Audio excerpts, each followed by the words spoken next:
آج کا موضوع میں نے کچھ یوں سلیکٹ کیا ہے کہ آج محبت رسول کی اہمیت کچھ بیان ہو جائے۔ پہلے آپ کو کچھ الفاظوں سے یوں بیان کرتا ہوں کہ محبت ہوتی کیا ہے، محبت کے کیا معنی ہوتے ہیں، محبت کیسے ہوتی ہے اور محبت کیا ہوتی ہے۔ سب سے پہلے محبت کا معنی جانتے ہیں۔ اس کی تعریف میں کچھ اقوال یوں ہیں، کچھ منقول یوں بیان کیے جاتے ہیں۔ محبت کی اصل معنی تو جھک جانے اور طبیعت کے موافق کسی چیز کی طرف مائل ہو جانا جو مرغوب ہو، یعنی بعض بزرگوں نے کچھ اس طرح محبت کی تعریف کی ہے: اپنے تمام تر احوال میں محبوب کی موافقت کرنے کو محبت کہتے ہیں۔ واہ کیا بات ہے! محبت اپنا سب کچھ محبوب پر نچھاور کر دینا محبت ہے، اور یہ کہ اپنی ذات کی خاطر، اپنی ذات کی خاطر اپنی کوئی شے محبوب نہ رکھے، دل سے اپنے محبوب کے سوا ہر چیز فنا کر دی جائے، یہ محبت ہے۔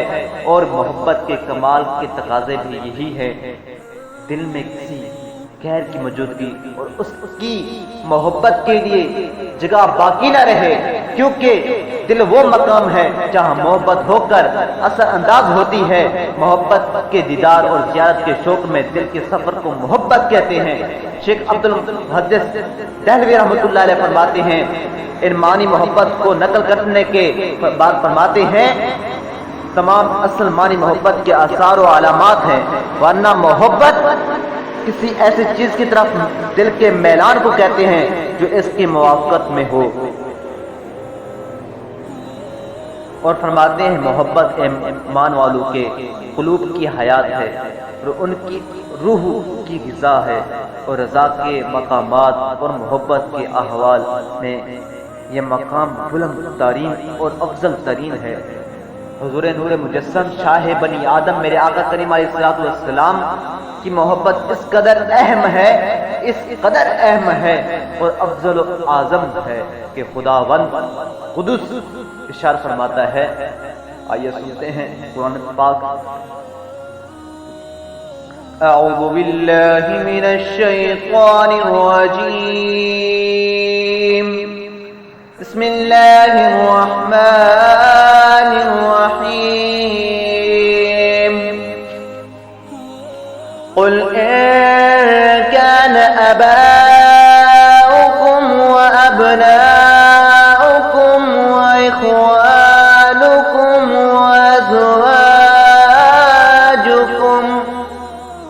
وأزواجكم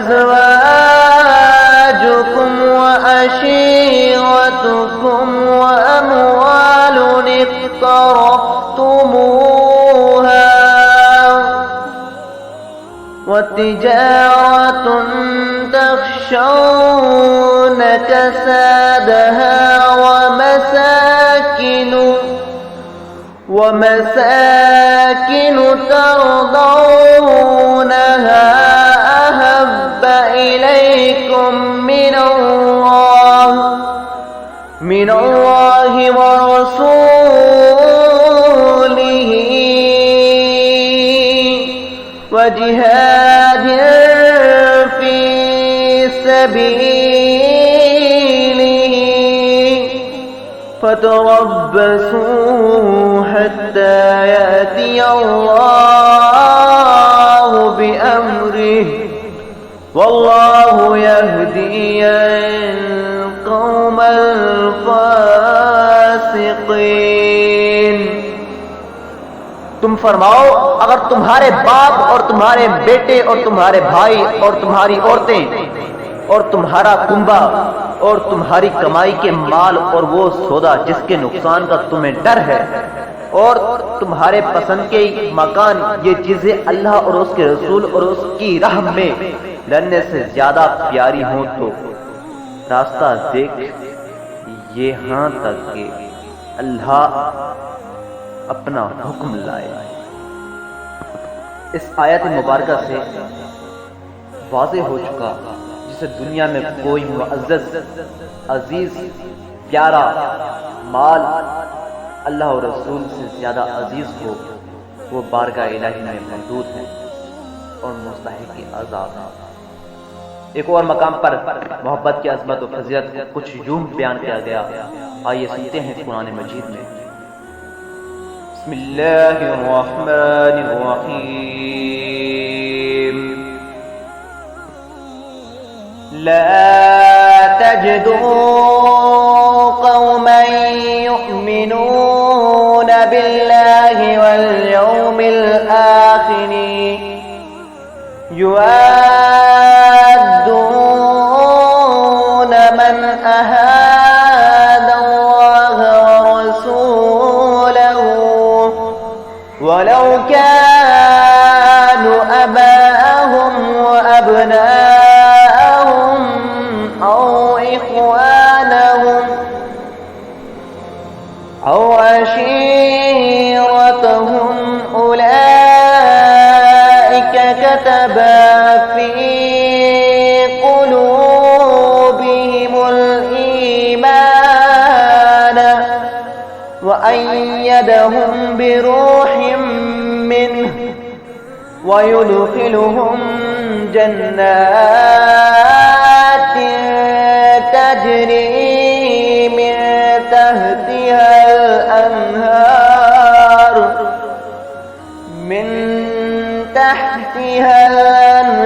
الأنهار خالدين فيها رضي الله عنهم ورضوا عنه أولئك حزب الله ألا إن حزب الله هم المفلحون. تم نہ پاؤ گے ان لوگوں کو جو یقین رکھتے ہیں اللہ اور پچھلے دین پر کہ دوستی کرے ان سے جنہوں نے اللہ اور اس کے رسول سے مخالفت کی، اگرچہ وہ ان کے باپ یا بیٹے یا بھائی یا کنبے والے ہوں. یہ ہیں جن کے دلوں میں اللہ نے ایمان نقش فرما دیا اور اپنی طرف کی روح اور ان کی مدد کی اور انہیں باغ میں لے جائیں گے جن کے نیچے نہریں اور ان میں ہمیشہ رہیں گے. اللہ ان سے راضی، یہ اللہ سے راضی، یہ اللہ کی جماعت اور اللہ ہی کی جماعت کامیاب ہے. اور اس آیت سے بھی یہ معلوم ہو چکا کہ ان فطرت و طبیعت کے اعتبار سے محبوب اور مرغوب پسندیدہ چیزوں کو گنا کر ان پر محبوب خدا کی محبت کو ترجیح دینا، اہمیت دینا اور اس بات کے بدلے میں کیسے عظیم الشان انعام اور جلیل القدر اکرام کے مزدے سنائے گئے ہیں. اللہ روح القدس سے تمہاری مدد فرمائے گا، تمہیں ہمیشہ کی جنتوں میں لے جائے گا جن کے نیچے نہریں رواں ہیں. خدا کے گروہ کہلاؤ گے، خدا والے ہو جاؤ گے، وہ مانگی مرادیں پاؤ گے، بلکہ امید و خیال و گمان سے کروڑوں درجے بڑھ جائیں گے. سب سے زیادہ یہ اللہ تم سے راضی ہوگا اور تم اللہ سے راضی ہوگے. یہ کہ فرمایا میں تم سے راضی ہوں، تم مجھ سے نہ راضی، بندے کے لیے اس سے زائد اور کیا نعمت ہوگی. میرے پیارے عزیز محترم بھائیوں، یہی ہے محبت، یہی ہے محبت کے تقاضے. صحابہ کرام نے میدان بدر میں اپنے بھائیوں، اولاد، باپو کے مقابلے میں لڑنے اور قتل کرنے کے لیے تیار ہو گئے. ہاں، صحابہ کرام نے یہاں تک کہ اپنے بھائیوں بیٹوں کو قتل کر دیا. اگر کوئی میرے صحابہ کے بارے میں گستاخی ذرا سی بھی کرتا، صحابہ کرام میان سے تلواریں نکال لیتے، قتل کر دیتے. اور میرے آقا کریم علیہ الصلوۃ والسلام کا ارشاد بھی سنے نا. میرے آقا کریم علیہ الصلوۃ والسلام نے ارشاد فرمایا لا یؤمن احدکم حتی اکون احب الیہ من ولدہ ووالدہ والناس اجمعین. تم میں سے کوئی مومن نہیں ہو سکتا جب تک کہ میں اسے اس کے باپ اور اس کی اولاد اور تمام لوگوں سے زیادہ محبوب نہ ہو جاؤں. اور کہنے والے کہا کرتے ہیں کرو تیرے نام پہ جاں فدا، کرو تیرے نام پہ جاں فدا، نہ بس ایک جاں تو جہاں فدا، تو جہاں سے بھی نہیں جی بھرا، کرو کیا کروڑوں جہاں نہیں. واخر دعوانا ان الحمدللہ.